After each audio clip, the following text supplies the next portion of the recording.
Romanos 8, de 1 a 11.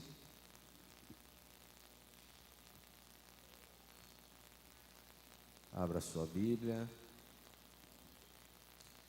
Diz assim a palavra do Senhor: portanto, agora nenhuma condenação há para os que estão em Cristo Jesus, que não andam segundo a carne, mas segundo o Espírito.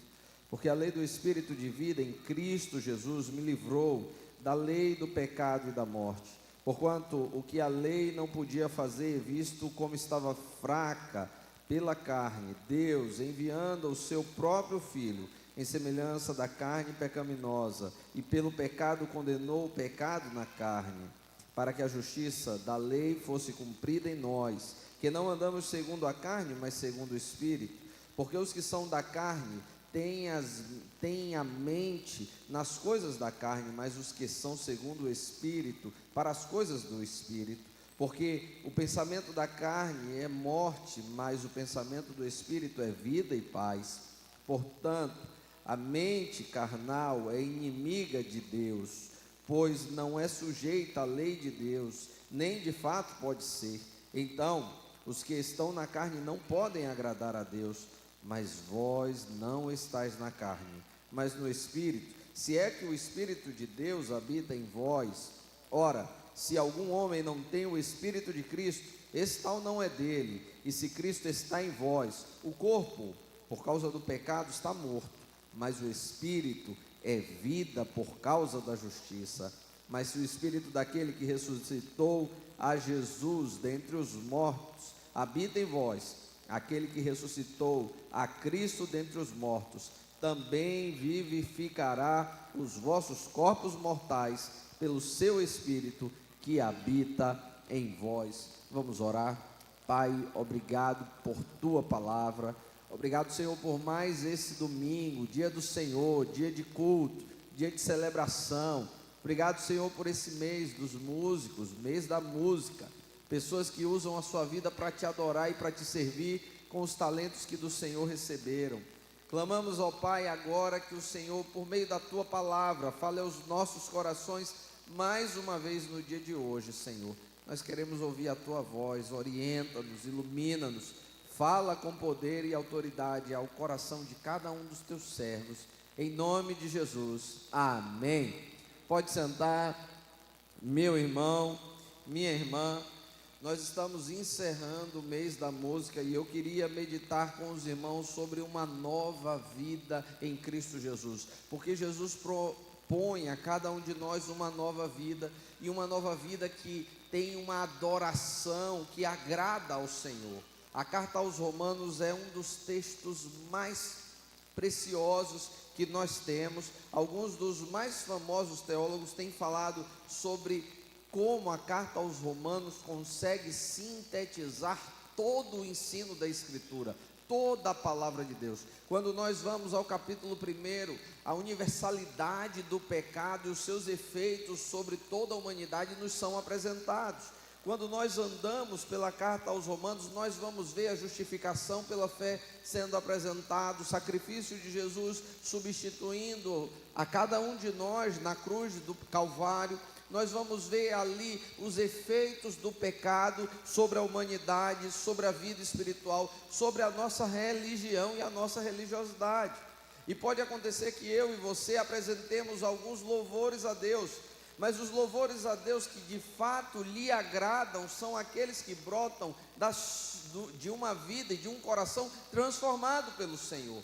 Nós podemos recitar palavras e mais palavras, as mais belas possíveis, mas se elas não advêm de um coração e de uma vida transformado, elas nada serão.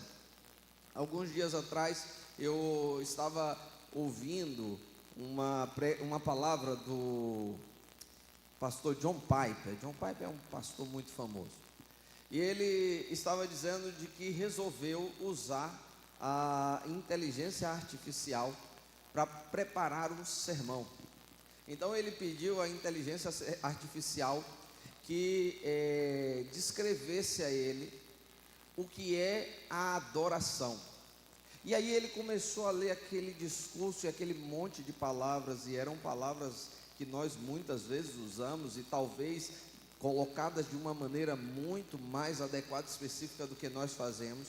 E ao final daquilo ali, ele disse bem assim: eu queria dizer que nenhuma dessas palavras, nada do que foi dito aqui é adoração, porque a adoração não pode surgir de uma inteligência artificial. A adoração é fruto de uma vida que é dedicada e que está aos pés do Senhor Jesus. Então a verdadeira adoração, ela passa para além das palavras, ela advém de uma vida que foi transformada pelo Senhor, e nós vemos mais ou menos isso acontecendo aqui na carta aos Romanos. O capítulo 8, o capítulo que nós estamos, ele vem logo após o capítulo 7. O capítulo 7 é muito importante, porque ao longo do capítulo 7, falando de maneira retórica, o apóstolo Paulo faz uma série de indagações e ele se coloca numa posição, que é a posição daqueles que querem adorar a Deus com seus próprios esforços.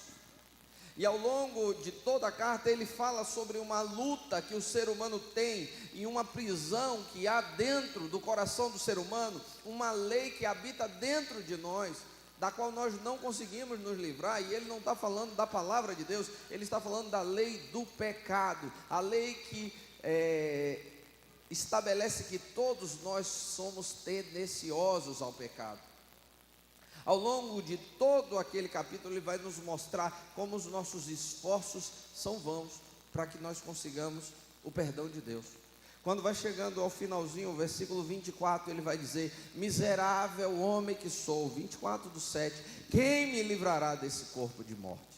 Esse corpo que está preso pelo pecado. E agora nós vemos um novo cântico de uma nova vida que nos é apresentado no capítulo 8. Ele termina o capítulo 7 dando graças a Deus por Cristo Jesus, porque Cristo Jesus promove em nós libertação, para que a nossa adoração seja a verdadeira adoração.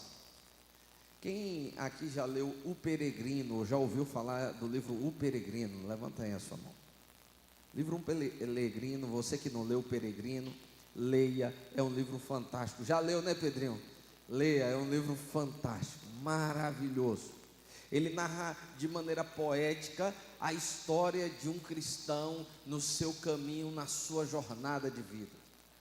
Mas o John Bunyan tem um outro livro que é pouco conhecido, e que é uma espécie de autobiografia, e o título do livro é Graça Abundante ao Principal dos Pecadores. E ele não está falando sobre o apóstolo Paulo, ele está contando a história dele. Ao longo daquele livro ele fala sobre as lutas que ele teve, tentando ser um homem bom e justo diante de Deus, mas os fracassos sequenciais que ele viveu e o seu desespero diante da sua incapacidade de agradar a Deus. De fato, muitas vezes nós queremos agradar a Deus, mas nós queremos agradar a Deus a partir da nossa carne, a partir das nossas forças, a partir de nós mesmos. Mas o Senhor nos convida a uma nova vida em Cristo Jesus, na qual a adoração, ela está sob outra dimensão. Capítulo 8 nós lemos, ele começa nos falando sobre a diferença entre aqueles que não estão em Cristo e aqueles que estão em Cristo. Os que estão em Cristo, diferente daqueles que estão no capítulo 7, eles estão livres de toda a condenação, e agora eles vivem segundo o Espírito de Deus. Agora eles podem adorar a Deus de maneira verdadeira, porque Cristo depositou sobre eles o Espírito da promessa. E para que a minha adoração e a sua adoração cheguem diante de Deus de maneira correta, agradável ao Senhor, elas precisam ser traduzidas pelo Espírito do Senhor. Então uma nova vida em Cristo permite que a minha adoração seja uma adoração promovida no Espírito, e não apenas nas minhas habilidades, nos meus talentos. Eu sei que nós temos a propensão a buscarmos aquilo que é belo. Como é bonito nós ouvirmos uma orquestra tocando, e como é bonito ouvirmos o som bem estabelecido, bem organizado, harmônico dos instrumentos.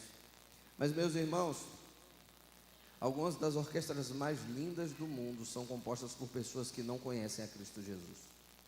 Talvez cantem aleluia, aleluia, mas não fazem ideia do que é isso nas suas vidas. Porque mais do que a habilidade, precisa haver o Espírito de Deus dentro de nós. A vida que adora ao Senhor e a habilidade que adora ao Senhor é aquela habilidade que vem com o reconhecimento da obra de Cristo Jesus e que espalha isso para fora de si. O verdadeiro louvor que adora a Deus é o louvor que nasce em um coração que foi regenerado, que foi transformado pelo Senhor. Aqueles que estão em Cristo Jesus vivem uma nova realidade. Agora eles não adoram na carne, eles adoram no Espírito. Sim, eles continuam sendo pessoas normais, eles continuam vivendo como pessoas normais, eles continuam agindo como pessoas normais, eles continuam com habilidades normais, habilidades naturais. Mas agora é mais do que um instrumento sendo tocado, é uma vida que transborda por meio daquilo que é feito. E o Senhor é adorado, e o Espírito de Deus que habita em nós promove verdadeira adoração a Deus. Mas quando nós continuamos, a palavra de Deus nos mostra que uma vida em Cristo, além de nos proporcionar uma adoração no Espírito, ela nos proporciona vida verdadeira. Porque aqueles que estão sobre o poder da carne, aqueles que habitam sobre o poder da carne, eles estão vivendo uma falsa vida. Mas aqueles que conhecem a Cristo Jesus vivem a verdadeira vida. Jesus Cristo, em João 14:6, vai responder dizendo: eu sou o caminho, a verdade e a vida. Ninguém vem ao Pai senão por mim. Se não for por Cristo Jesus, nós não temos acesso ao Pai. Se não for por Cristo Jesus, nós não acessamos a verdadeira vida. Jesus vai nos prometer uma vida que é abundante. Jesus nos dá vida e vida em abundância. A verdadeira vida é a vida que vem de Jesus. Às vezes a gente precisa que as pessoas nos deem estímulos para que nós possamos nos alegrar. Mas aqueles que têm Cristo Jesus, eles não precisam de uma festa lá fora, eles não precisam de um trio elétrico para que as suas vidas façam sentido, eles não precisam de uma noitada, eles não precisam do reconhecimento dos outros. Aqueles que têm Cristo Jesus já têm a vida, eles têm uma vida que vale a pena ser vivida neste mundo aqui, mas eles têm uma vida que vale muito mais a pena do que apenas a vida deste mundo, uma vida que é eterna. Uma vida que dá glória ao Deus de toda a eternidade. Uma vida que serve aos propósitos de Deus. Uma vida que não está mais presa aos preceitos da carne. Meu irmão, quantas vezes nós vemos pessoas que parecem que são adoradores de Deus, mas são pessoas carnais. Pessoas que ainda não foram a Cristo verdadeiramente. Pessoas que têm tanto de si mesmo e precisam se despir de si mesmo. Hoje pela manhã nós falamos um pouco sobre isso. Quando nós chegamos diante do Senhor, nós contemplamos a glória do Senhor. E ao contemplar a glória do Senhor, nós percebemos quem nós somos. Quando nós chegamos diante do Senhor, como Isaías, nós dizemos: Senhor, tem compaixão de mim. Eu sou pecador. Ai de mim, socorro. Eu preciso do Senhor. E aí, esvaziados, nós podemos receber da glória de Deus e da presença de Deus. E aí, esvaziados do nosso eu, nós podemos experimentar a verdadeira vida que o Senhor nos promove. Uma vida nova em Cristo Jesus. É uma vida que glorifica a Deus. É uma vida que ultrapassa a esfera desse mundo. Jesus Cristo não nos prometeu um mundo de tranquilidades. Apesar de a Bíblia nos ensinar que em Cristo há vida e vida abundante, a Bíblia também nos ensina que nesta vida, aqui na terra, nós passaremos por tribulações, nós passaremos por dificuldades, nós passaremos por muitas lutas. É verdade que quando nós nos apegamos a Cristo Jesus, muitas vezes as lutas se tornam piores e mais intensas. Quando nós nos convertemos ao Senhor, nós vivemos momentos difíceis. Muitos dos nossos irmãos sabem o que é isso. Quando você se tornou crente e agora voltar para casa, olhar para os seus e dizer: agora eu sou crente em Cristo Jesus. Talvez você tenha ouvido uma série de piadas, talvez algumas pessoas não tenham acreditado em você, talvez você tenha sofrido preconceito, e o Brasil é um país extremamente preconceituoso com os evangélicos. Talvez você tenha passado por preconceito. Os evangélicos no Brasil são discriminados, eles são tratados como pessoas menores, menos inteligentes. Há um preconceito muito forte no nosso país, e talvez você tenha experimentado isso. Talvez você tenha experimentado a rejeição desse mundo. E Jesus já disse: olha, se esse mundo me odiou, vai odiar também a vocês. Mas meus irmãos, Há uma vida depois desta vida. A aceitação da parte de Deus vale mais do que toda aceitação da parte deste mundo. Aquilo que Deus pode nos dar e que o Senhor nos prometeu é mais valoroso do que qualquer bem precioso dessa terra. A rejeição desse mundo não pode causar no crente tristeza. Aliás, ao contrário, o crente deve se alegrar em todas essas situações, porque elas são sinais de que o crente finalmente encontrou o seu caminho. A verdadeira vida que adora a Deus é uma vida que é preparada não apenas para os dias daqui dessa terra, mas para toda a eternidade. Aqui nós temos uma caminhada com muitas lutas, num corpo de morte. Passamos por momentos de aflição, mas nós caminhamos aqui olhando para a eternidade, olhando com esperança, olhando para aquele que nos prometeu que voltaria para buscar o seu povo e que há de cumprir todas as suas promessas. Nós andamos aqui nesse mundo sendo rejeitados pelos homens, mas aceitos por Deus, para a glória de Deus. E por isso, nós podemos em momentos de tristeza, em momentos de sofrimento, até em momentos de injustiça, fazer como Paulo e Silas faziam na prisão, louvar ao nosso Deus, porque ainda que esse nosso corpo se desfaça, o Senhor da glória há de nos dar tempos de refrigério e nos dar uma nova história.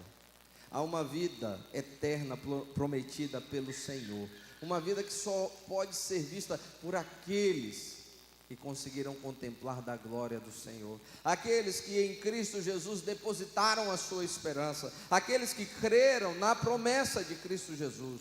Por isso, uma nova vida que gera verdadeira adoração só é possível na presença do Senhor e pelo poder do Espírito do Senhor. O Espírito de vida que habitou em Cristo Jesus e agora habita em cada um dos filhos do Senhor. Que eu e você possamos ser adoradores que adoram o Senhor em espírito e em verdade. Adoradores que adoram o Senhor porque experimentaram dessa nova vida, vida prometida pelo Senhor, vida que somente em Cristo é possível. Que o Senhor nos encha sempre da sua graça, da sua bondade. Deus aplique a sua palavra aos nossos corações.